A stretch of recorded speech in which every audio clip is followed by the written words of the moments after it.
My son kicked me out, but he doesn't know. I found my late husband's hidden $1 million treasure. It was already dark when I found myself standing outside my son's house with a suitcase I hadn't packed myself. The porch light flickered like it couldn't decide whether I deserved clarity or confusion. The cold Ohio wind slid through my coat sleeves as if even the air was in on it that I no longer belonged here. Mark didn't say much. He never does when he's done something he knows is wrong. He just stood there, arms folded, a vein pulsing in his neck. "It's not forever, Mom," he muttered, looking everywhere but at me. "We just need a little space." A little space. That was what he called it. His wife, Trina, didn't even come to the door. I saw her silhouette through the window, standing behind the curtains with her arms crossed. She'd always been civil, but lately, that civility had turned brittle. Morning sighs, closed doors, dinner plates set for 3 instead of 4. And now this. I looked at my son, my only child, and tried to find the baby I once cradled through storms, the boy whose fevers I held vigil over while whispering lullabies in the glow of a humidifier. But that boy wasn't here. He hadn't been for a long time. "Did I do something?" I asked softly. "Not desperate, just human." He hesitated. "It's just, things are tight, and Trina needs space to work. Her clients don't like distractions. You understand, right?" I nodded, even though I didn't. "Not really." A lift pulled up beside the driveway. He must have scheduled it. A stranger stepped out and opened the trunk. My son didn't even ask if I had somewhere to go. I got in. The driver asked if I had a destination. I gave him the name of the cheapest motel I could remember. 10 minutes later, I was in a room that smelled like bleach and cigarettes, with carpet sticky underfoot, in a buzzing mini fridge that never quite shut. I sat on the edge of the bed, with my hands resting on my knees. I felt everything at once: rage, humiliation, disbelief, and then suddenly, nothing. Just a stillness, like standing at the bottom of a drained well. I opened my purse to grab a tissue, and instead found something I hadn't meant to bring: an old letter tucked into the lining. My heart flipped. I hadn't seen that envelope in over a decade. It was from my husband, Sam. He'd written it 6 months before he passed away. I remember him placing it in my hand one morning after his 3rd chemo session. "Open it only when you feel completely lost," he'd said. Only then, I remember brushing him off. I wasn't ready to imagine a world where he wasn't sitting beside me, reading the obituaries aloud like a twisted morning game. But tonight, in this stale room with peeling wallpaper, I felt lost enough. My fingers shook as I opened it. The paper was yellowed at the edges, but his handwriting remained steady. I could hear his voice in the way he looped the L's in my love. "If you're reading this, then the world has gotten too loud, and the people who should have protected you didn't. I'm sorry. I always feared this day would come, and that I might not be there to hold your hand through it. But I left you something. Not just words, something real, something ours." I blinked, rereading that last line. I thought it was just another love letter, but it wasn't. It was a trailhead. He wrote about the garden wall at the old farmhouse, the east side where we used to plant tomatoes and daisies. He mentioned the broken sundial he never fixed, and the lullaby he hummed while working with his hands deep in the soil. He talked about what's beneath and how he didn't trust banks or people, not even Mark. Especially not Mark. That part broke me in a new way, because he hadn't just predicted this moment, he had prepared for it. I stayed awake all night, reading that letter over and over, until the paper went soft from my tears and my fingerprints. At dawn, I looked out at the cracked parking lot watched a cat dig through a tipped-over trash bin, and I whispered into the stillness, "I'm going back, not to beg, but to remember and to reclaim whatever it was my husband had left behind, not just for me, but for the woman I had been before I was reduced to an extra mouth to feed." Because no one throws away a woman like me without learning that roots, real roots, run deeper than they know. And sometimes, if you're lucky, they lead to treasure. The motel's morning light was unkind, pale, flat. It washed everything in the same beige silence. The faded bedspread, the sagging curtains, even me. I sat there for hours after the sun came up, watching dust spiral through the air like it had somewhere better to be. I kept thinking about Mark, my son, my only child. People always told me he looked like his father Sam, but I knew better. Sam had a gentleness in his eyes, a softness that anchored you even in silence. Mark had Sam's jaw, yes, but his eyes, they'd grown harder, colder, especially since Trina came into the picture. I remember holding him in the hospital, 8 pounds and 3 ounces of new life. I had tears on my cheeks when they first placed him on my chest.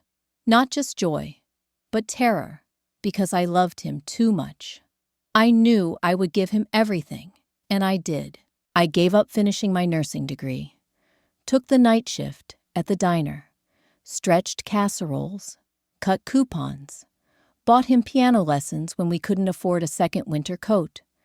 I taught him how to tie a tie before his first job interview, sat in the ER when he cracked a rib, playing pickup basketball, cried when he married Trina, not because I didn't like her, but because she looked at me like I was something temporary. I was never temporary. I was the foundation. And yet here I was, tossed out like a house guest who overstayed her welcome. No one wants to be a burden, especially not to the child you once carried in your body, soothed through night terrors, and cheered for at every spelling bee and science fair. I didn't raise him to be cruel, but I didn't raise him to be weak either. And the Mark who stood on that porch last night, unable to meet my eyes, that was weakness. Or maybe it was fear. Fear that Trina would leave if he didn't set boundaries. Fear of being caught between loyalty and convenience. And in that equation, I lost. But there's something they didn't count on. They thought I was fragile because my back curved and my hands trembled when I poured tea. They thought I was slow because I asked twice how to open an app on my phone. They thought I was helpless because I wore slippers in the house and watched old murder mysteries before bed. But they forgot that before I was a mother, before I was a wife, I was a woman with grit, raised in the hills of West Virginia, brought up tough with no silver spoon in sight. I'd walked through fire and came out steaming. And I had one more thing, Sam. Even gone, he was still holding my hand. That letter, it was more than paper. It was proof that someone somewhere once believed I mattered enough to be protected, planned for loved. He knew. He saw this coming. He had always been careful with money, so careful that sometimes it bordered on paranoid. He didn't trust the stock market or retirement funds, or even banks after that one scare in the 90s. But I never questioned his reasons. I let him stash away cash in the lining of old books. I let him buy gold coins and hide them in the attic behind the insulation. I thought it was just an eccentric habit. Now I understood. It was a message, a whisper from the grave, saying, "They may forget your worth." I never did. I rose from the motel bed and reached for my purse. I read the letter again. There were underlined phrases, hints I hadn't noticed in my grief-rattled state the night before. You'll know where to start the wall you hated, because it always cracked in winter. Remember where we buried the old time capsule? Go there first. The time capsule. I remembered that day, like it had happened last week. Sam and I had been newly married. planting our first vegetable garden at the farmhouse just outside Chillicothe. We'd buried a tin box with a photo of us, a lock of my hair, and a note to our future selves. The east wall always cracked in winter, shifting with the frost. I'd begged him to fix it, but he always laughed it off. Now I realized it was never just a crack. It was a marker. The farmhouse wasn't ours anymore. Mark sold it shortly after Sam passed quickly without even consulting me. Said it was too much upkeep and too many memories, but I remembered the address. I remembered the layout. And most of all, I remembered the garden. It was time to go back. I called a cab company and asked for a ride to Chillicothe. The dispatcher said it would take over an hour. I told her I'd wait. I packed what little I had, a few clothes, the letter, my photo album, and a small notebook I used to write my thoughts when my mind felt too full. I tucked it all into a worn leather bag and zipped it up. As I waited on the curb, watching cars rush by on their way to something, anything, I whispered aloud, "Sam, I'm coming," because I wasn't just chasing treasure. I was chasing the version of myself I'd almost forgotten, the woman who knew how to survive, how to dig, how to trust her gut. And if my son ever found out what I was really doing, what I was about to uncover, he wouldn't recognize me. And maybe, just maybe, that was the point. The cab smelled like French fries and old leather. The driver didn't talk much, which suited me just fine. I watched the Ohio countryside roll past the window, streaks of green and gray, and memory flashing by, like chapters in a book I hadn't opened in years. It was strange going back to Chillicothe. I hadn't seen the farmhouse in almost 4 years, not since the funeral. After Sam passed, everything became a blur. Estate papers, casseroles, condolences that felt more like rehearsed lines than real comfort. Mark handled the sale. I signed the documents numbly, trusting him. I never even saw the listing go up. The closer we got, the tighter my chest felt. I clutched the letter in my lap, like it might vanish if I let go. Sam's words echoed in my head. "Start at the east garden wall. It's still there, I promise." The cab pulled into the edge of what used to be our long gravel driveway, now freshly paved. A new mailbox stood at the entrance with numbers I didn't recognize. The house had been painted gray, new shutters, fresh flower beds. But beneath all that polish, I could still see the bones, the porch Sam built by hand, the crooked step he never got around to fixing. "This okay?" the driver asked. I nodded, paid him in cash, and stepped out with my bag slung over one shoulder. My heart beat louder than my footsteps. The front yard was empty, but a car sat in the garage. Someone was home. I didn't knock. Instead, I walked around the side of the house, like a ghost, retracing old steps. The east garden wall was still there, short stacked stone, with ivy curling through the cracks. I knelt beside it, feeling the earth beneath my knees, cold and familiar. The same patch where we used to plant tomatoes, where Sam and I had buried the time capsule the year after we got married. My hands trembled as I pushed the ivy aside. There, beneath the base of the second stone from the corner, I saw it, an indentation in the soil that looked too deliberate to be natural. I dug with my fingers, the dirt cold and damp, clinging to my knuckles like old memories. A few inches down, my fingertips struck metal. I inhaled sharply. It was a small tin box, rusted, dented in one corner. I pried it loose and wiped it off with the hem of my sleeve. My breath caught as I lifted the lid. Inside was a worn gold wedding band. Not Sam's, but mine. The one I lost a decade ago in the garden and cried about for days. I thought it was gone forever. He must have found it, kept it, and hidden it here, like a breadcrumb, leading me back to something more.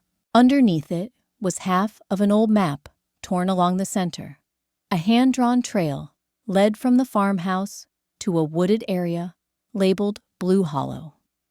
There were small X's and notes in Sam's handwriting under the sycamore, east of the rock wall. Look where the roots curve. I ran my finger along the paper, trying to calm the rising swirl in my chest. He was leading me somewhere. Still, I closed the box, cradling it like it was sacred. Just then, I heard a door open behind me. A man's voice called out, "Can I help you?" I turned, startled. A young man in his 30s stood on the back porch, holding a mug and squinting against the sunlight. I straightened, brushing dirt from my knees. "I'm sorry," I said, steadying my voice. "I used to live here. I was just passing through." He looked at me for a moment. Then his expression softened. "You're Mrs. Walker, aren't you? My wife mentioned your name from the deed history. You're the one who built the garden." I nodded. "Well," he said, gesturing kindly, "you're welcome to look around if you want. We love this place. Found so many little surprises. I'm guessing this garden's seen more life than most people know." He turned and went back inside. That small moment of kindness brought tears to my eyes. I sat down on the edge of the garden wall with the box in my lap. I slipped the ring onto my finger. It still fit. I remembered Sam humming while he worked out here. Always the same melody. I never knew the name of the tune, just that it comforted me, like warm soup on cold days. It echoed in my head now, like an anthem from another life. This wasn't just about money. It was about being remembered. He had left pieces of himself behind, clues, memories, love letters, disguised as treasure maps. Not because he didn't trust me, but because he trusted me more than anyone. He knew I'd follow the trail, even if it took years. I looked at the map again. Blue Hollow wasn't far. A couple hours by bus, maybe. It was where Sam proposed to me beneath a giant sycamore tree, beside a stream that sang louder than the birds. I hadn't thought about that place in ages, but now it was calling me back. I stood clutching the tin box, the map, and everything I had left of the man who still loved me from beyond the grave. If this was the beginning of a journey, then I wasn't just a mother cast aside. I was a woman on a mission, and the road ahead, it was mine. The letter hadn't left my side. It stayed folded in the inside pocket of my coat, right over my heart, as if Sam's words could steady the beat of it. Even after all these years, his handwriting still knew me. The way he formed my name, Marjorie with that little flourish on the M, the way he curved his Y so gently, as if to say, "You're still mine." On the bus to Blue Hollow, I reread it for the 100th time. Every crease in the paper was now a wrinkle in my soul. Sam hadn't just written instructions. He had written to me the woman he loved, not the woman the world saw now aging, discarded, inconvenient. With each line, I felt myself sit a little straighter, remember a little more. If you found the garden box, you're on the right path. The next piece is where we first kissed, under the sycamore tree, Blue Hollow. You said you'd never forget the shape of its branches. I'm counting on that. He was right. I could still picture it clearly. The tree stood like a giant guardian beside the creek, its limbs twisted like open arms. That day, I was barefoot, and Sam had picked a wildflower from behind my ear before pressing his lips to mine. He tasted like lemon, drop candy, and wild hope. I pressed the folded map flat on my lap. It was torn, only half of it intact, but I could make out enough Blue Hollow, the stream, the tree, and the words in the margin. If you're here, I knew you'd come. Look beneath where the roots curl inward. Dig deep. That phrase repeated in my head like a song. Dig deep, Marjorie. The bus was nearly empty, just a few passengers scattered across the faded seats. A young man in earbuds nodded off near the front. An elderly couple whispered to each other across the aisle. I must have looked like a relic myself, bundled in an old coat, clutching a worn leather bag. But inside, I wasn't some forgotten woman. I was on the edge of something. Something Sam had planned for me. A secret that had slept in the earth for years, waiting for my hands. The bus driver called out the stop Blue Hollow. I stepped off onto the quiet road. Time didn't seem to pass here. The trees swayed lazily. The hills rolled on forever, and the air smelled of moss honeysuckle and something more sacred, like memory. The trail to the sycamore hadn't changed. It was still there, narrow and uneven, the same dirt path we'd walked 100 times, hand in hand. My knees ached, but I walked it anyway, each step peeling away the years. I could almost hear Sam's voice, narrating from somewhere in the trees. You said you'd never forget this place. I didn't either. I reached the tree just before dusk. There, it stood bigger than I remembered, its bark still carved with the faded initials S+M. I ran my fingers over the letters. The bark had thickened around them, trying to swallow the past. But it hadn't succeeded. The roots curled at the base, like tangled ribbon, exactly as Sam described. I knelt. The earth was damp soft from spring rain. I began digging slowly, using my hands at first, then switching to a flat stone nearby to scrape away the deeper layers. My breath grew ragged. Sweat beaded at my temples. I could feel my age in every joint, but I didn't stop. Not until I hit metal, a rusted hinge. My heart leapt. I cleared the dirt around it, revealing a metal chest about the size of a large shoebox. It was covered in mud rust, eating away at the edges. I sat back on my heels and stared at it, tears pooling in my eyes. Not because of what was inside, because of what it meant. Sam believed I would find it. He believed in me. With trembling hands, I pried open the latch. The chest groaned in protest, but finally yielded. Inside bundles of cash wrapped in wax paper, envelopes, old banknotes, a few small velvet bags with gold coins. It wasn't flashy.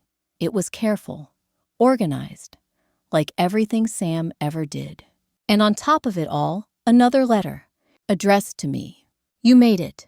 I'm so proud of you. I pressed the page to my chest and closed my eyes.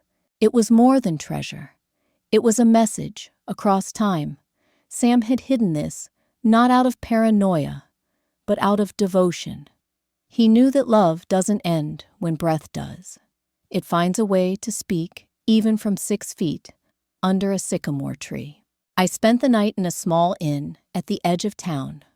The owner gave me a room with lace curtains and lavender soap. I didn't tell her why I was there.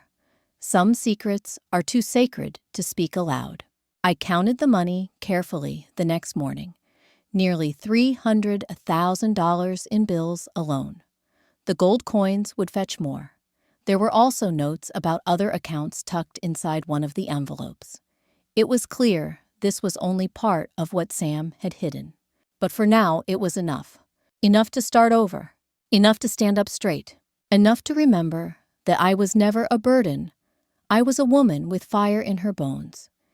And someone who once loved me, like no one else ever had. And now I had something else too. Leverage. Not for revenge, but for restoration. Because the next time Mark and Trina looked at me, they would see someone entirely different. Someone they hadn't planned for. I waited 3 days before I went back to the city. I needed time not just to gather myself, but to let the weight of what I'd found settle into my bones. I spent those days walking through Blue Hollow like a woman seeing the world for the first time. Every tree looked like a witness. Every stream murmured like an old friend. And every time I passed under a sycamore, I looked up and whispered, I found it, Sam. I really found it. But one morning, as I sipped weak motel coffee and watched a family load groceries into their car. I felt it again, that ache, sharp and sudden, the reminder that I didn't have a family like that anymore. At least, not in the way that counted. Mark hadn't called. Not once. No. "Are you okay, Mom?" No message. Nothing.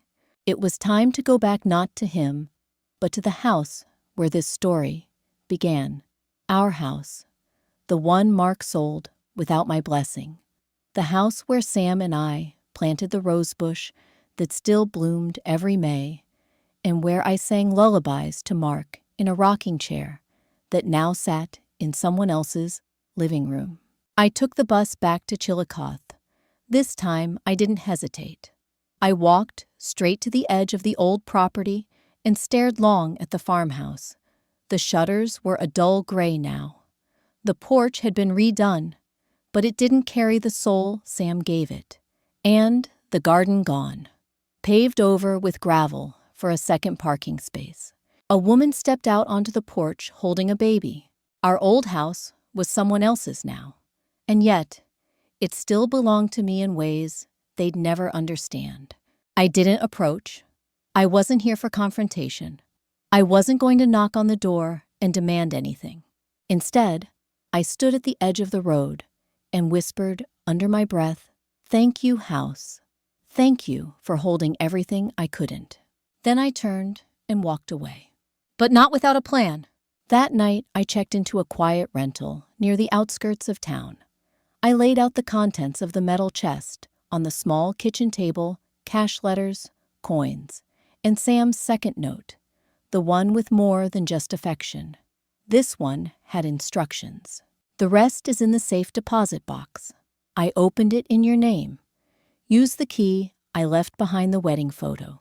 You'll need your ID and your strength." My hands trembled as I reread that line. The wedding photo. My mind raced. The only one we had framed sat on my old dresser at Mark's place. Or at least it used to. When they packed my things and dumped them at the motel, the frame wasn't in the bag. I had to go back. I didn't want to. But if Sam hid something inside it, and I was sure he had, then I needed that frame. And the key. Because this wasn't just some stash of emergency funds. This was the rest of it. The final piece of the treasure he built, hidden in a place only I could claim. The next day, I called Mark. He sounded surprised. "Mom, are you okay?" I almost laughed. He sounded like someone who'd misplaced a library book, not a mother. "I need something," I said calmly. "My wedding photo, the one in the brass frame." There was a pause. Then, "I think Trina boxed it up with some of your things." "Why?" "It doesn't matter. I'm coming by to pick it up. Please don't make this harder than it needs to be." Another pause. "Then sure, I'll leave it on the porch." Not even an invitation to come in. I didn't expect one. 2 hours later, I stood in front of my son's house again. But this time, I wasn't empty-handed. I carried a new strength with me, the quiet kind, the kind that settles in your spine when you know something no one else does. The frame sat on the porch, wrapped in newspaper. I unwrapped it carefully and ran my fingers along the edges. Sam always had a habit of unscrewing the back panels of picture frames. Said he liked hiding things in plain sight. Sure enough, as I lifted the cardboard backing, something clinked. A small silver key, taped to the inside. My heart clenched. I stood there for a moment, watching through the front window as Mark walked past the hallway. He didn't look outside. He didn't check to see if I was okay. He didn't wave. And I realized something. I wasn't hurt anymore. I wasn't angry either. I was done. Whatever hope I'd clung to that, my son would one day see me again. Not as a nuisance, not as a weight, but as his mother was gone. And that's okay, because now I had something far more powerful than his approval. I had my dignity, and I had Sam's key. I turned and walked back to the rental. Tomorrow, I would find the bank. I would unlock the safe deposit box my husband opened in my name, I would see what he had hidden for me, not just out of love, but out of faith. Because Sam believed in me, even when the world stopped looking. And now, it was my turn to believe in myself. I barely slept that night. The key from the wedding photo sat on the bedside table, gleaming under the soft lamplight, like a whisper that wouldn't let me rest. I kept reaching for it, running my fingers over the ridges, over and over again.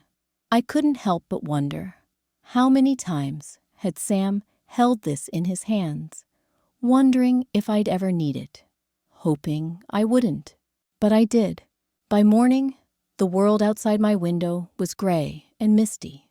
A soft rain tapped against the glass as I slipped on my coat and slid the key into my pocket.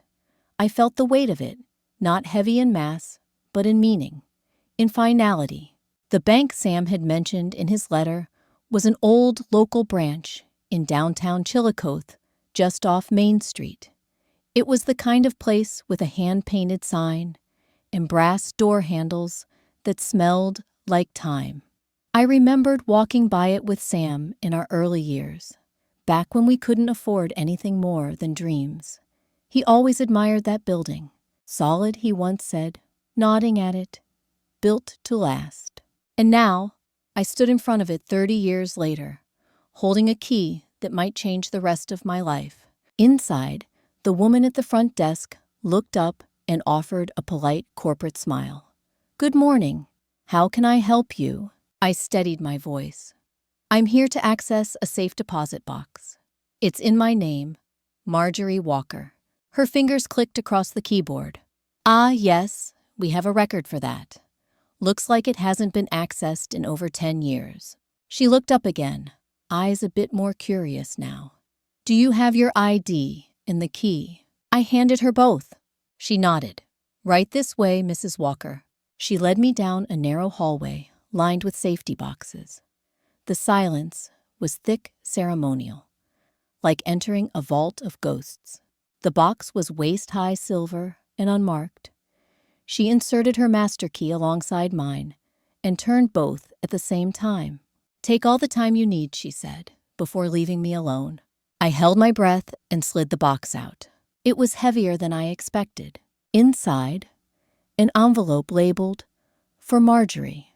If the world forgets, you remember who you are."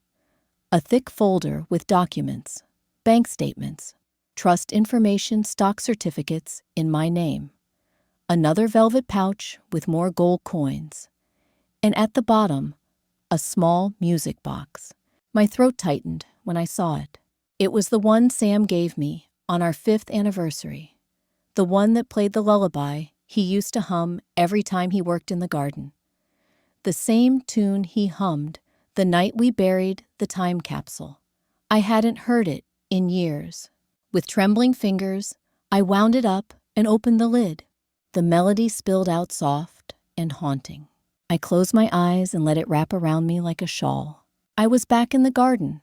Sam was beside me, dirt under our fingernails, his voice low in my ear. "Don't forget this song, Marjorie. One day it'll lead you home." Inside the envelope was a final letter. "If you've made it here, you've already won." This was never about money. It was about making sure you knew without a doubt that you mattered, that you were worth preparing for. I watched you give everything to Mark. I saw you bend yourself to keep him safe. But I also saw how the world took you for granted. I couldn't let that be the end of your story. I took everything we saved and built it in your name. It's all yours now, every dollar, every share, every quiet thing I stashed away. You gave me a life worth living. This is my way of giving one back. Love, always Sam. The tears came quietly, warm on my cheeks. I sat there in that vault, holding that music box, and I wept, not for what was lost, but for what I had nearly forgotten my worth. Sam had left me more than wealth. He had left me certainty. I returned the contents to the box, except the letter and the music box. Those stayed in my bag. As I walked back to the rental house, The rain had stopped. The clouds parted, just enough for light to slip through, casting a pale gold glow across the sidewalk. I looked up and smiled. Later that afternoon, I called a financial advisor, recommended by the bank manager. We met the next morning. He reviewed everything with wide eyes and a reverent tone. "This is impressive," he said. "You could live comfortably for the rest of your life, travel, even leave a legacy if that's something you're interested in." I didn't answer right away, because that wasn't the question swirling in my mind.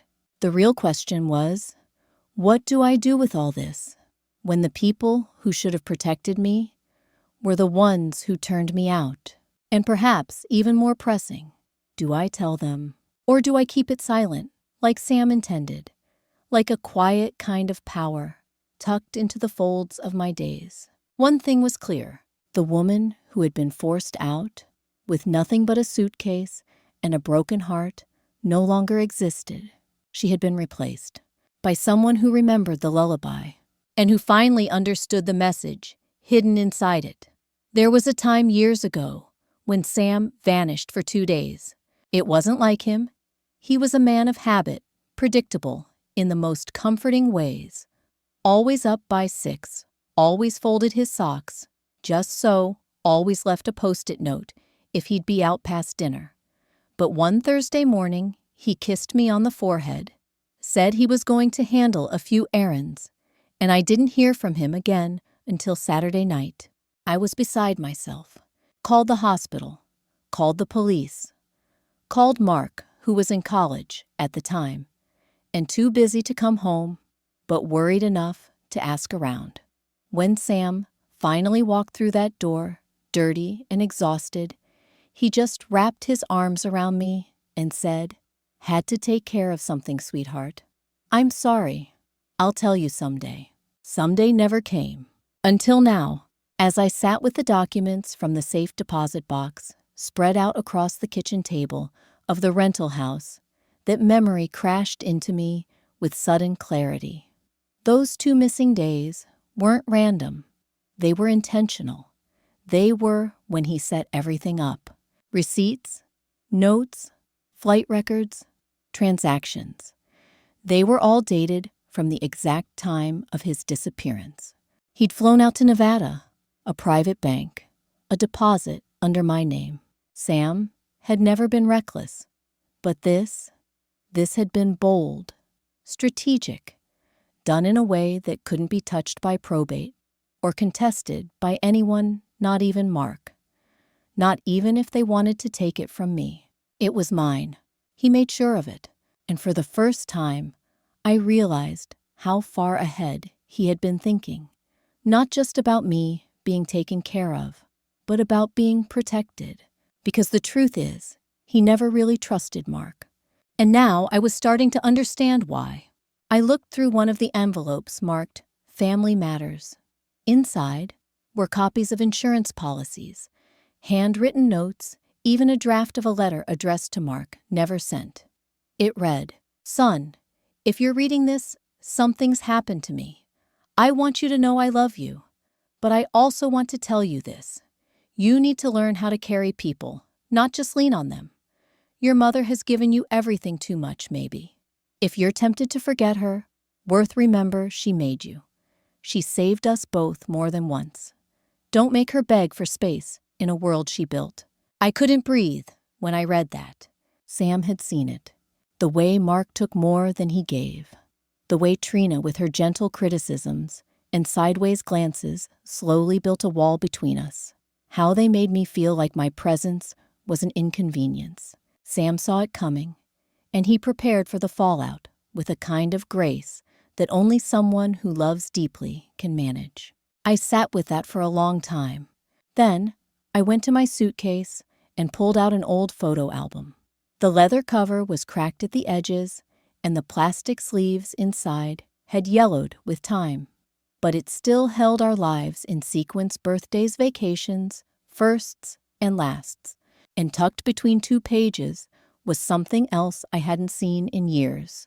A tiny envelope, no stamp, just my name on it in Sam's neat hand. Inside a single Polaroid of the two of us in the garden, his arm around my waist, a shovel in my hand, both of us grinning like fools. Written on the back in blue ink, where it begins, where it ends, where it waits. I close my eyes. The garden, the lullaby, the map, the photo. He had scattered these breadcrumbs for me, not because he didn't trust the world, but because he trusted me more than the world. That I would remember, that I would dig, that I would survive. And now here, I was surviving. No, more than that. Beginning again. I stared down at the numbers in the financial documents, the stocks, the trust fund, the second savings account. If I added it all up, I had more than $1 million in my name. Quiet money, smart money, money no one else knew about. And then I thought of Mark, my son, who let me walk out of his house with a suitcase, who never once called to ask where I was sleeping, who let his wife shrink me down to a burden because it was easier than standing up for me. Would he even care if he knew the truth? Would he be sorry? Would he say he didn't mean it? Would he try to make me feel guilty for not telling him? I don't know, but I do know this. Forgiveness doesn't require forgetfulness. And just because I wasn't going to punish him didn't mean I owed him the treasure Sam left for me. This wasn't about revenge. It was about restoration. I deserved peace, comfort, autonomy, joy, a front porch of my own, a garden to dig in, friends who looked me in the eye, days that weren't built on someone else's schedule, nights filled with warmth, not silence. And I would build that life, brick by brick, with Sam's love as the foundation, and not a single one of them, Mark, Trina, or anyone else, would see it coming. The day I left for Blue Hollow, it rained. Not the wild, angry kind of storm that lashes windows and rips branches from trees.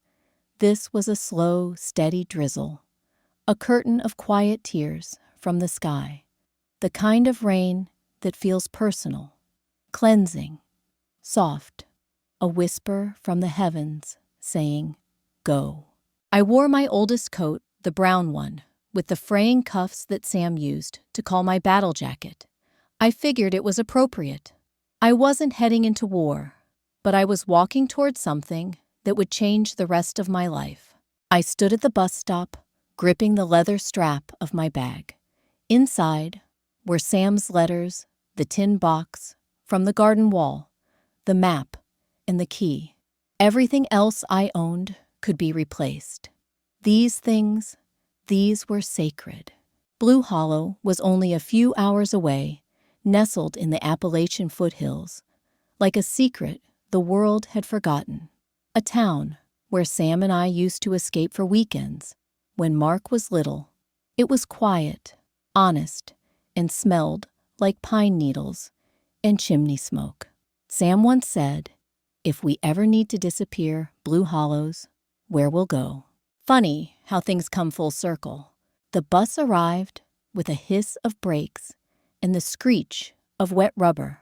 The driver, an older black man with kind eyes, gave me a nod as I boarded. "Going far?" he asked as I climbed the steps. "Just far enough," I said, and he smiled, like he understood more than he let on. The bus was nearly empty. A young woman in scrubs slept against the window.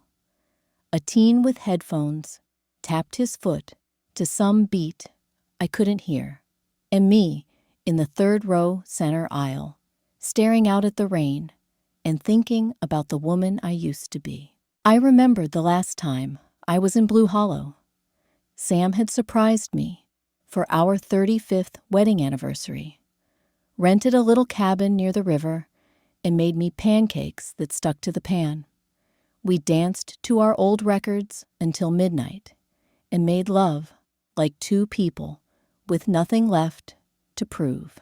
It had been a good life. Not flashy, not perfect, but good. And now with him gone, I was following his footsteps through the mist of memory. We rolled past fields of yellow wildflowers, past crooked fences, and old tobacco barns sagging under time. The closer we got to Blue Hollow, the more I felt something rising in my chest. Not anxiety, not fear, resolve. I wasn't going there to hide. I was going there to begin again. The bus pulled into the town square around noon.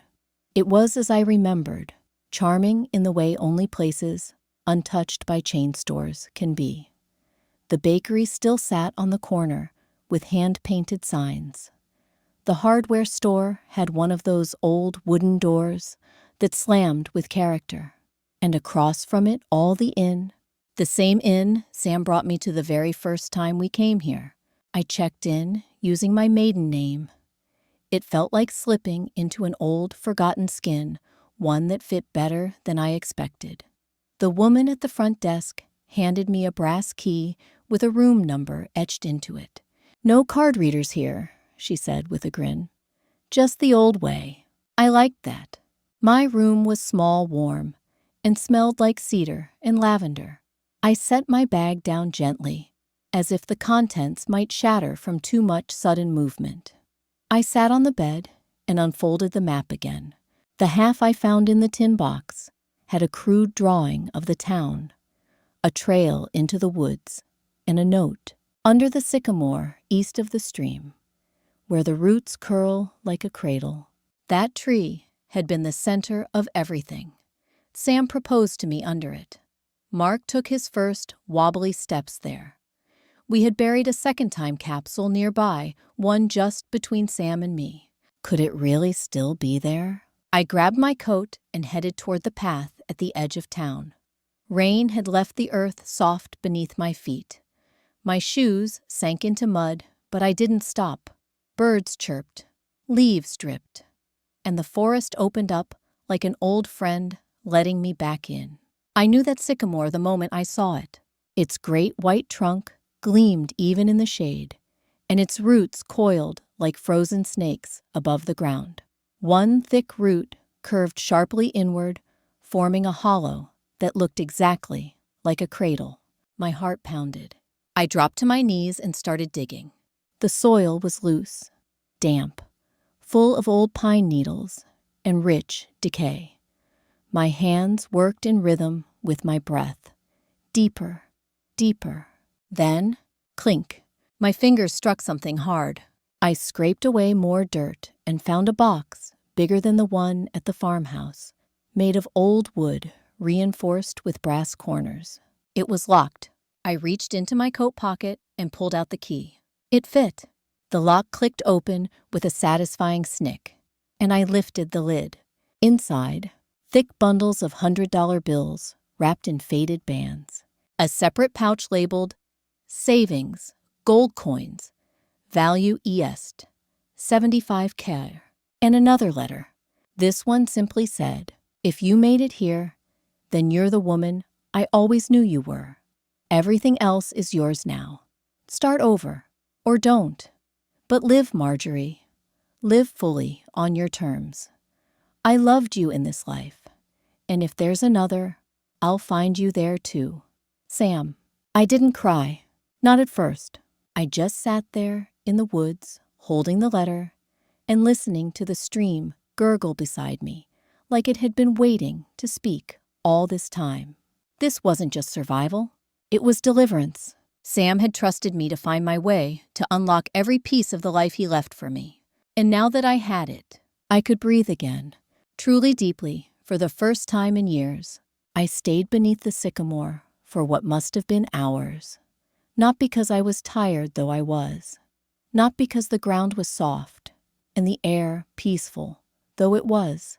I stayed because something inside me had finally settled. For years I had been quietly unraveling. After Sam passed, it wasn't immediate. Grief comes slow at first. It waits politely before pulling the rug out.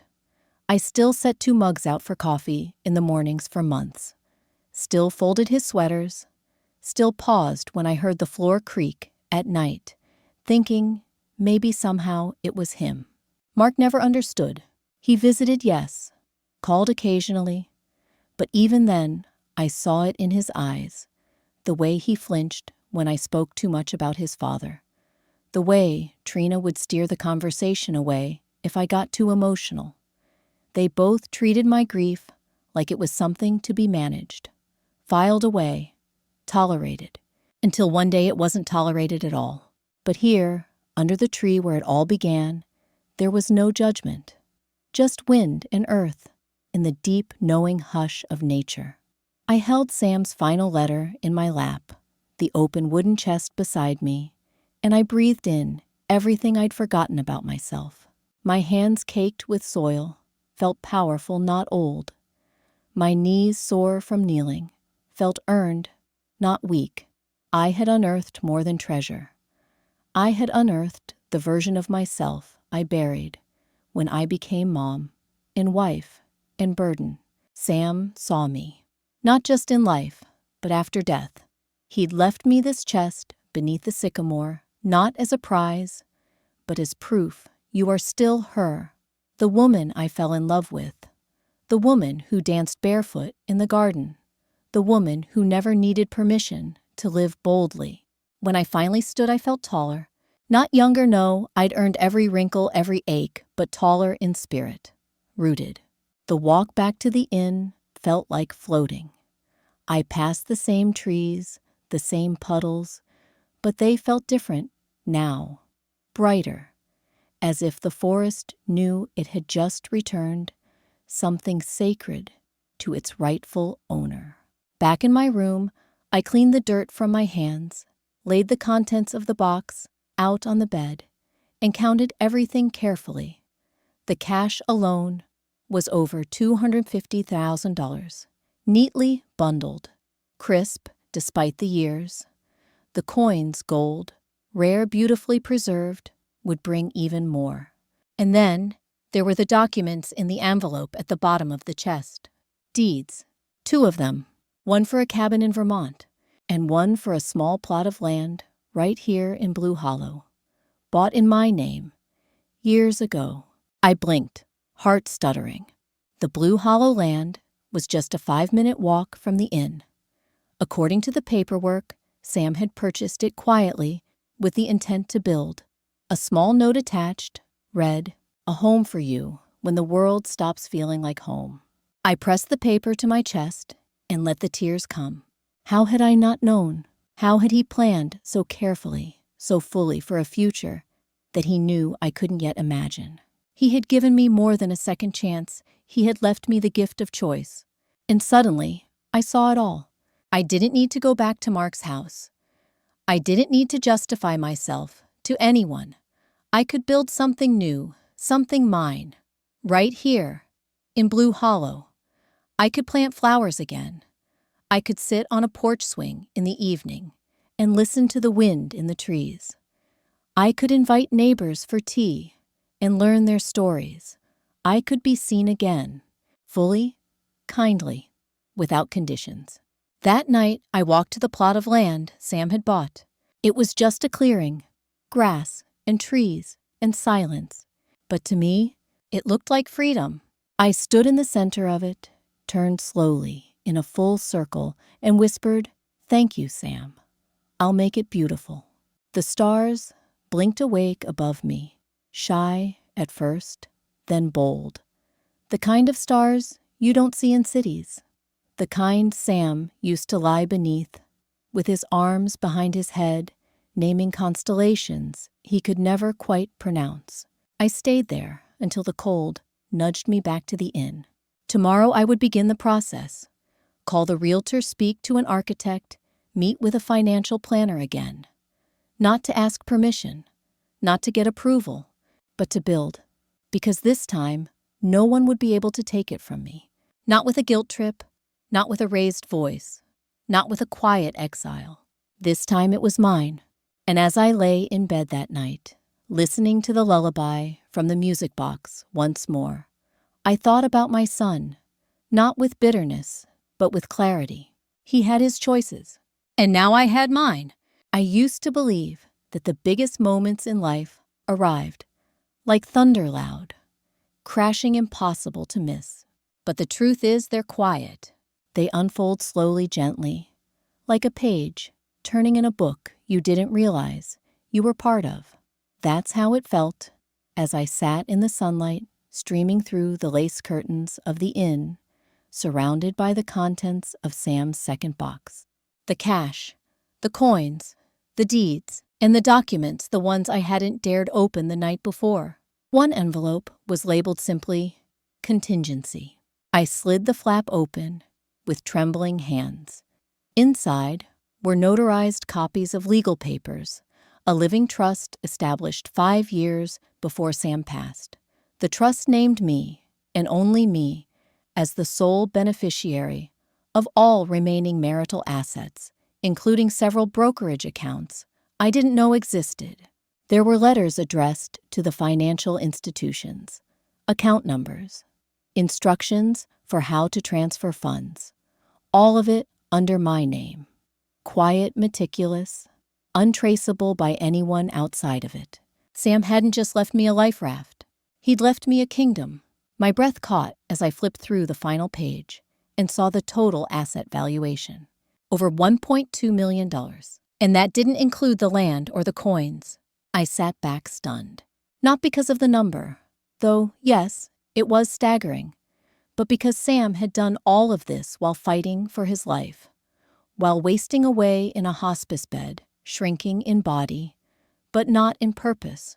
He had used the last of his strength to build this invisible fortress around me, not to isolate me, but to free me, to give me a choice I didn't even know I needed.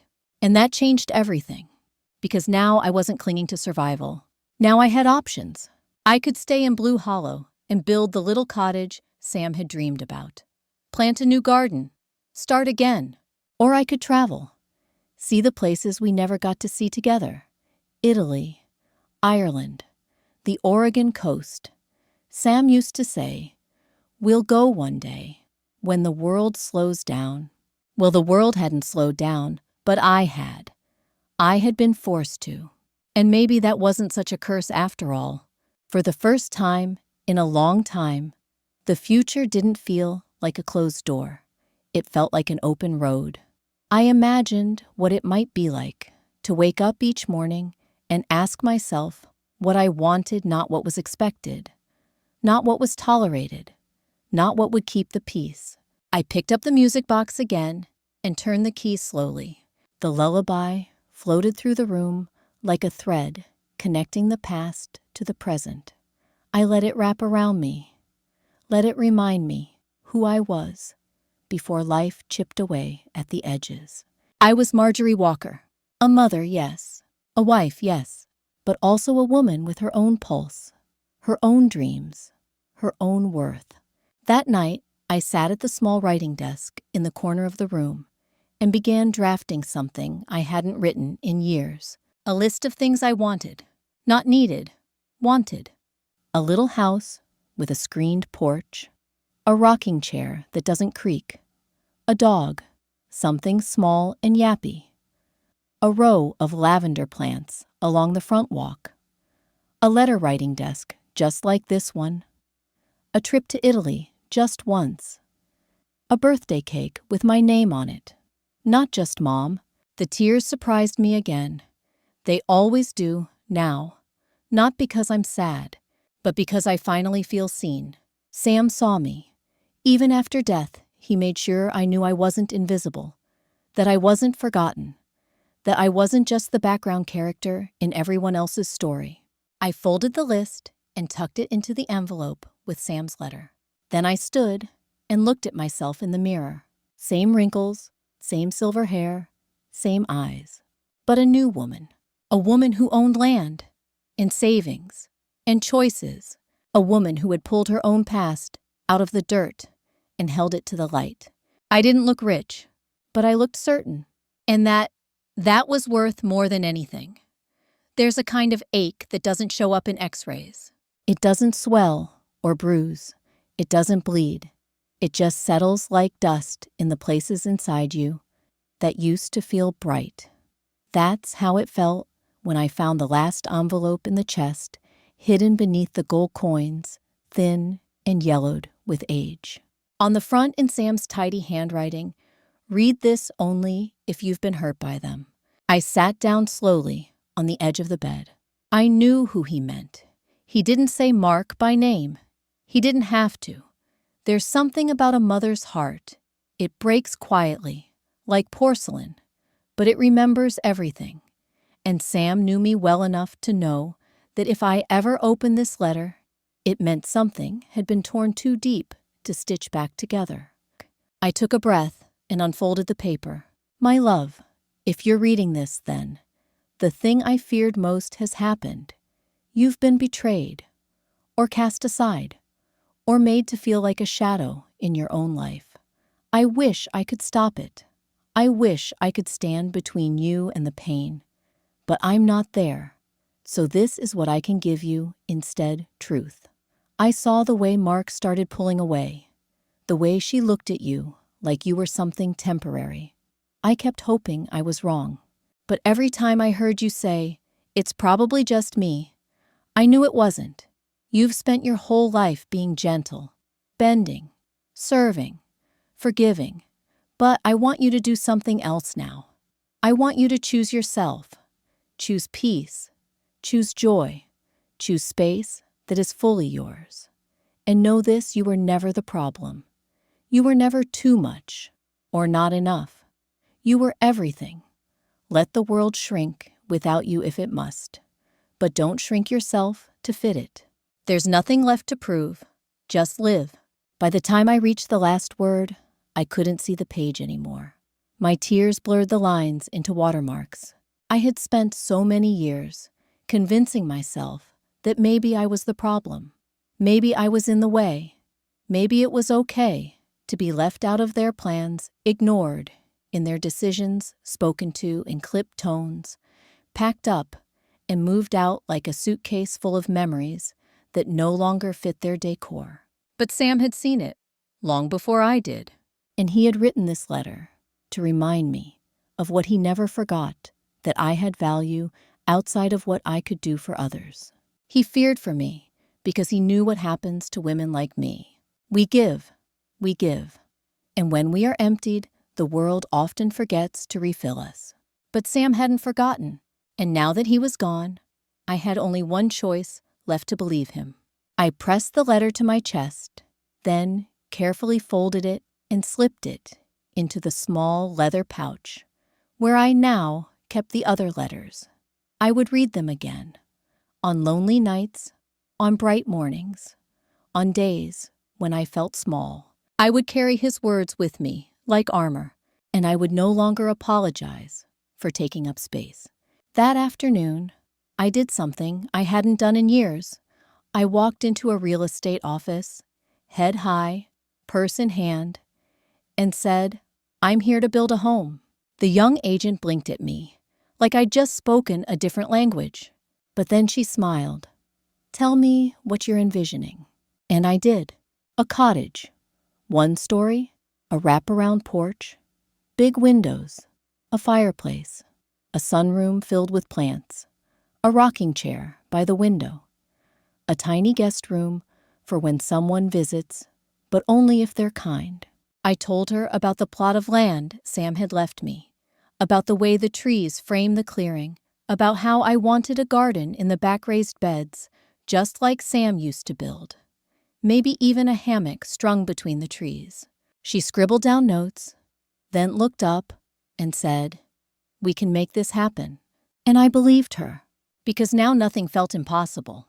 I had weathered heartbreak. I had dug into the dirt of my past. I had reclaimed what was mine. I had cried, forgiven, remembered. And now I was rebuilding, not with bitterness, but with intention. That night, I sat on the porch of the inn and watched the fireflies float through the twilight like tiny promises. I thought of Sam, of Mark, of all the quiet betrayals that brought me here, and I whispered aloud, "I'm okay now. Not perfect, not untouched, but okay." And somehow, that was enough. The morning I walked into the lawyer's office, I wore my hair pinned back the way Sam always liked it. Simple, neat, proud. I had an appointment with a woman named Danielle Brooks, recommended by the bank manager after reviewing Sam's trust and assets. She was in her 40s, sharp-eyed and soft-voiced, the kind of woman who knew when to press and when to let you breathe. Her office was bright, filled with books and framed diplomas, but there was a small ceramic cat on her desk that told me she hadn't forgotten how to be human. "Mrs. Walker," she said, rising to shake my hand. "I've been reviewing the documents you sent ahead. Quite the portfolio." I smiled faintly. "I didn't even know it existed until a week ago." "Your husband was meticulous," she said, leafing through the thick binder. "He structured everything in your name. The trust is airtight, the assets clean. Everything he did was to protect you." I nodded. That was Sam. We spent the next hour going over everything. The trust, the brokerage accounts, the cash assets, the land deed, the value of the coins and documents Sam left. Danielle never once looked at me with condescension. She didn't speak down to me. She didn't talk over me. She talked to me, as though I mattered. It wasn't until she reached the section labeled beneficiaries that I saw a shift in her tone. "You know," she said gently, "he could have named your son, or even split this with him. But he didn't. Not even a clause." I looked down at my hands. "That was deliberate." She hesitated. "Would you like to add him now? You're the sole owner. You have complete control. You can choose to amend the trust, or not." I thought about it. Mark, who let me leave his house without even offering to help me find another place to stay. Mark, who followed Trina's lead, like a stringless puppet. Mark, who never once asked where I was after I left. Not a single call. Not a single message. And then I thought of Sam, writing letters from his hospice bed, drawing maps, burying keys, folding cash into wax paper, building something solid for me when the world decided I was disposable. Would changing that be a gesture of peace, or would it be betrayal of the one person who never betrayed me? "I'll leave it as is," I said quietly. Danielle nodded. "I thought you might say that." After the paperwork was signed and filed, she looked up and asked, "What's next for you, Mrs. Walker?" I didn't answer right away, because that question, so simple, so ordinary, felt enormous. What was next? For the first time in my life, I didn't have to ask anyone's permission. I didn't have to fit into anyone else's plans. I could build my house. I could travel. I could do absolutely nothing if I wanted to, or everything. I think I said slowly, "I'm going to buy myself a rocking chair." She laughed. A good start. That afternoon, I walked down the quiet streets of Blue Hollow, past the old bookstore, past the coffee shop with the mismatched mugs, past the park where Sam, once, pushed Mark on a tire swing. I stopped by a little antique store and found a rocking chair made of polished walnut. It creaked when I tested it. Perfect. I paid in cash. That evening, I sat in the chair with a mug of tea and watched the sun set behind the hills. And for the first time in what felt like years, I wasn't waiting on anyone. Not a call from Mark. Not an apology. Not permission. Just me and the lullaby of the past drifting into silence. There's a power in owning your name again. Marjorie Walker. Not mom, not mother-in-law, not burden. Just Marjorie, the woman who found what was buried and chose not to bury herself with it. I reached for the letter again, the one Sam had left in the safe deposit box. The edges were soft now from rereading. The ink faded where my tears had soaked through. "If they forget, you remember who you are."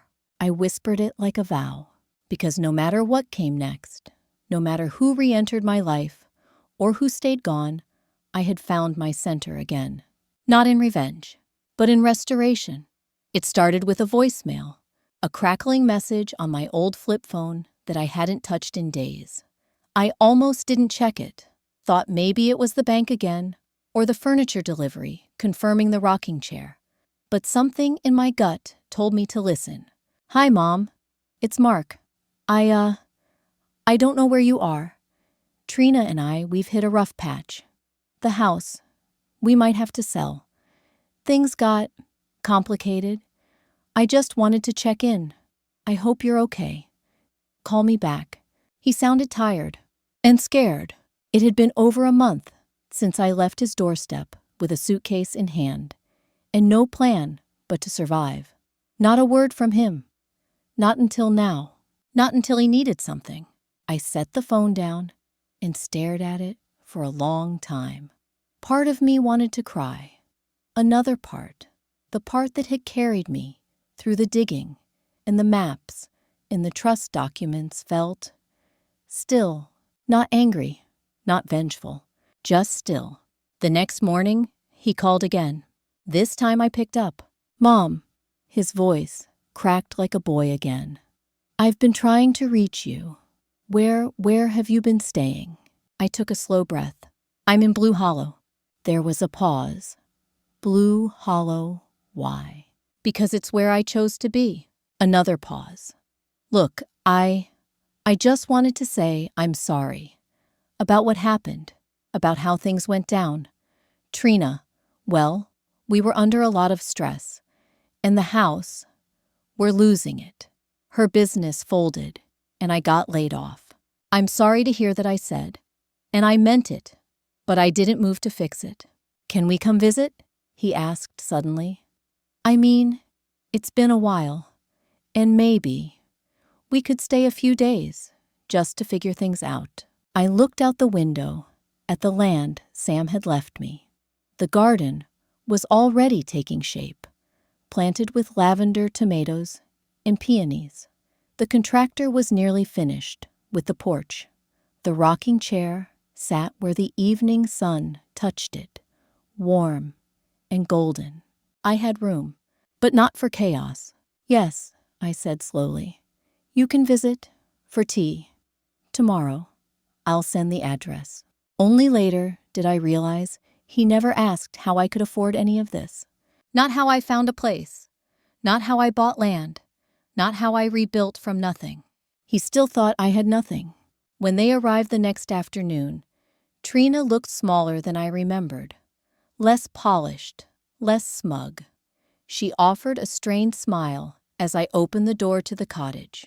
"This is beautiful," she said, her eyes scanning the wooden beams and fresh paint. "You've done all this on your own." I nodded. "Yes, I have." Mark walked in behind her, carrying nothing but a duffel bag and shame. He didn't look me in the eye, just said, "Thanks for letting us come." I served tea, lemon and ginger in mismatched mugs I'd bought from the local thrift store. We sat in silence for a few minutes, the air thick with all the things we weren't saying. Then Mark finally spoke. "Mom, we need help. Financially." Trina added, "Just for a little while. Until we get back on our feet. We didn't expect things to go the way they did." I stirred my tea slowly. "I understand." He leaned forward. "Could you maybe co-sign something for us? Or lend us a little? We'd pay you back." I looked at them, two people who hadn't looked back when I stood on their porch with a suitcase and a smile I forced through tears. And I said gently, "I'm not in a position to do that." Mark's brow furrowed. "You mean you can't or you won't?" I met his eyes. "I mean I won't." Trina's mouth dropped open slightly. "But this house, surely someone helped you. You were in a motel just a few weeks ago." I smiled softly. "Yes, and now I'm here." They looked at each other confused, suspicious. Mark's voice was strained. Did he leave you something?" I sipped my tea. He left me exactly what I needed. And nothing more.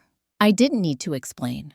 I didn't need to open bank statements, or show them deeds, or walk them through how Sam had protected me from even their best attempts to forget me. That wasn't what this was about. This was about boundaries, about dignity, about a woman who'd been made small, rising, without asking permission.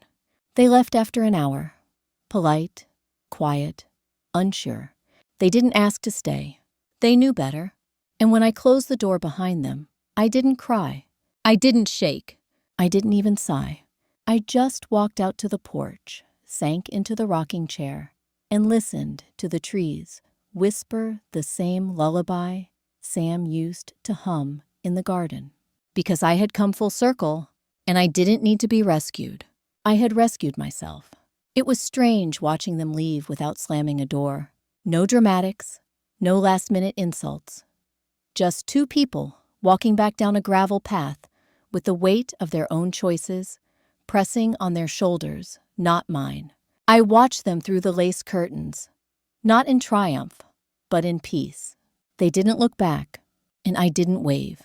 The silence that followed was the most sacred sound I'd ever heard. After they drove off, I lit a small candle on the kitchen table, a tradition I started after Sam died. I'd light it whenever I felt like I was drifting, like I needed a reminder that I was still here, that I still existed, that I mattered even in an empty room. But today I lit it not for grief, but for gratitude, because today I wasn't invisible. I had a name on a deed. I had tomatoes growing in the back garden. I had a porch swing painted the color of Sam's favorite flannel shirt, and I had a key in my pocket that unlocked a front door that would never be closed in my face again. Later that evening, I received a text from Mark. Just 3 words. Thank you anyway. I stared at it for a long time, unsure what the tone was meant to be. Grateful, resigned, cold. It didn't matter. I didn't reply. Some silences are not cruel. They're boundaries. They're fences, built not out of spite, but out of self-respect. And after a lifetime of putting myself last, I had learned how to build fences that didn't need to be explained. The next morning, I sat on the porch with my tea and watched a bird pick at the fresh lavender in the garden bed. I'd planted it the day I signed the building contract. Sam always said lavender meant protection and calm. Fitting, really. A neighbor wandered by, Helen, a retired nurse, who lived 2 doors down. We'd shared conversation over pie once at the community center potluck. She waved. Morning, Marjorie. Your peonies are showing off again. I chuckled. They do like attention. Don't we all? She winked. That was the kind of talk I treasured now. Light, kind, warm, like old bread, fresh from the oven. After she left, I picked up the notebook I had started weeks ago, the one I titled After the Silence. I'd been filling it slowly, not with anger, not with a list of wrongs, but with things I'd remembered about myself, truths I'd buried beneath years of service and sacrifice. I flipped to a fresh page and wrote, "A home is not 4 walls and a roof. It is where no one tells you to leave. It is where you do not shrink. It is where you can hum to yourself in the kitchen and not be told you're in the way. It is where silence feels safe. It is where love lives, even if it's just you." The doorbell rang. It startled me. I walked slowly to the door, heart tight for reasons I couldn't explain. But it wasn't Mark. It was the carpenter, young, polite, wiping his boots on the mat. He held up a small package wrapped in brown paper. "Found this wedged behind the old pantry wall during the cabinet install," he said. "Didn't want to throw it away. Looks personal." I took it with a nod. "Thank you." He tipped his hat and walked off. I brought the package inside and placed it on the table. Carefully, I unwrapped it. It was a photo, old, faded, of Sam and me standing in front of our first house, holding baby Mark. My cheeks round and glowing. Sam smiling like the sun lived in his chest. Mark red-faced and squinting, wrapped in a blanket my mother had knit. Behind the photo, a handwritten note in Sam's scrawl. "This is where we began. If you ever forget, look again. It was real. It was enough. And you are still everything." I pressed the photo to my lips, closed my eyes, and whispered, "I haven't forgotten Sam. I never will." Then I placed the photo on the mantel above the fireplace I designed with my own hands. My home, Not borrowed. Not someone else's favor. Not theirs. Mine. And in that quiet moment, with the house still smelling of fresh paint and lavender tea, I realized something. The real treasure wasn't buried in a garden. It was buried in me. The first time Mark came back alone, he didn't knock.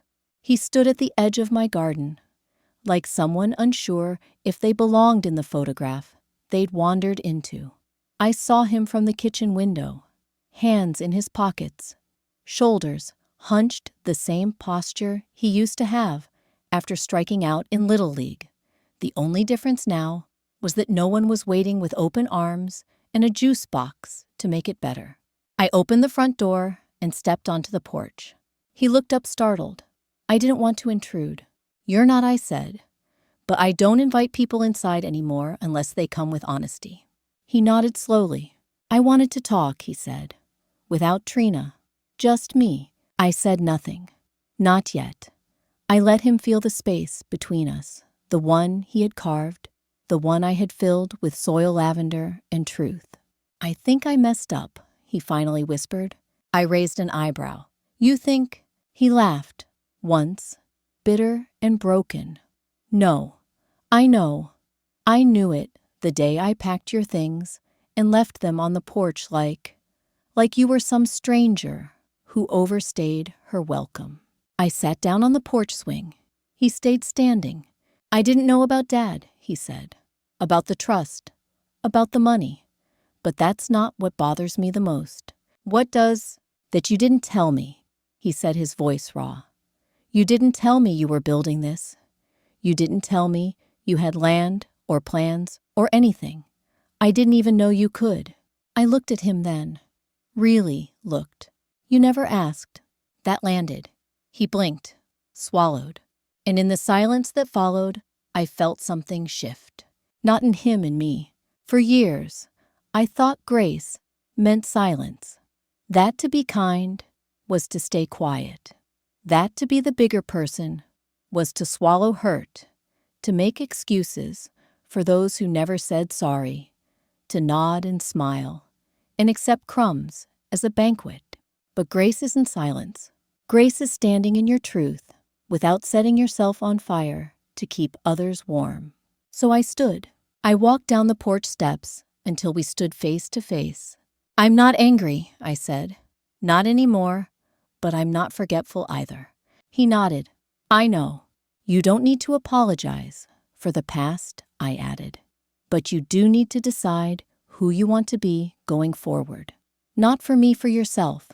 Because next time life turns hard, and it will, I won't be waiting at the bottom to catch you. I already did that for 30 years. "I don't expect you to," he said. But his eyes, wet and ashamed, told me he wished I would. And maybe I still would in some way. Maybe not with money, not with bailing him out, but with something simpler, a lesson, a boundary, a model for what self-respect looks like when the world forgets how to see women like me. I reached into my pocket and handed him something small, the photo of Sam holding him in front of our first house. He looked down at it, breath-catching. "I found it behind the pantry wall," I said. "Thought you should have it." He didn't speak for a long moment. Then, with a trembling voice, he said, "I loved him. I didn't realize how much until he was gone." "He loved you too," I said. "But he loved me enough to see what you didn't, that I deserved more than to be tolerated." He looked up at me, then, not as a child looks at a parent, but as one soul looks at another after a storm has passed, and the wreckage is still visible. "Do you think we could start over?" I sighed softly. "We can't go back, Mark, but we can be honest from here. You don't owe me perfection, but I won't make myself small again to be in your life." He nodded. Then he turned and walked away. Not out of shame, but out of respect. Because sometimes love is letting go of the version of someone you used to need and meeting them again someday when they've learned how to carry the weight of your dignity alongside their own. I walked back into my house, my home. My name was still on the deed. My teacup was still warm, And the lavender in the garden swayed in the afternoon breeze, like a promise that no longer needed to be whispered. The house is quiet now, not empty, just quiet in that soft, reverent way that only comes when you've finally made peace with yourself. The windows are open, letting in the scent of earth and rain, and the light casts long, golden streaks across the floorboards Sam never got to walk. I sit by the window most evenings now, a cup of peppermint tea warming my hand, the rocking chair creaking beneath me like an old friend telling secrets. Sometimes I hum the lullaby Sam used to love, not because I'm sad, but because I'm still his, in the small ways that matter, in the way I butter my toast, in the way I smile when I look at the stars, in the way I kept going when life handed me silence instead of kindness. There's a photo on the mantel now, not of Mark, not of our old house. It's the one of Sam and me, from our early days, standing barefoot in the garden soil, on our hands, laughter in our eyes. We were never rich, never flashy, but we were real, and he never let the world convince him I was anything less than a treasure. Now I understand why he buried that truth so deep. He wasn't hiding the money. He was saving me for a time when I would need it most, for a season when the world might try to shrink me down to fit their comfort. For the moment, I would have to choose between bitterness and grace. And I chose grace. But this time, grace has a backbone. It builds fences. It plants gardens. It signs deeds in its own name. And it rocks quietly on a porch it paid for in full. This isn't revenge. This is reclamation. And maybe one day Mark will come back, not as a son seeking rescue, but as a man offering respect. Maybe, but whether he does or not, I will still be here, writing letters to the woman I used to be, watering the roots I dug for myself, and living not as an afterthought, but as the main character in my own life. Because the thing about treasure is sometimes you have to lose everything to realize you were the gold all along.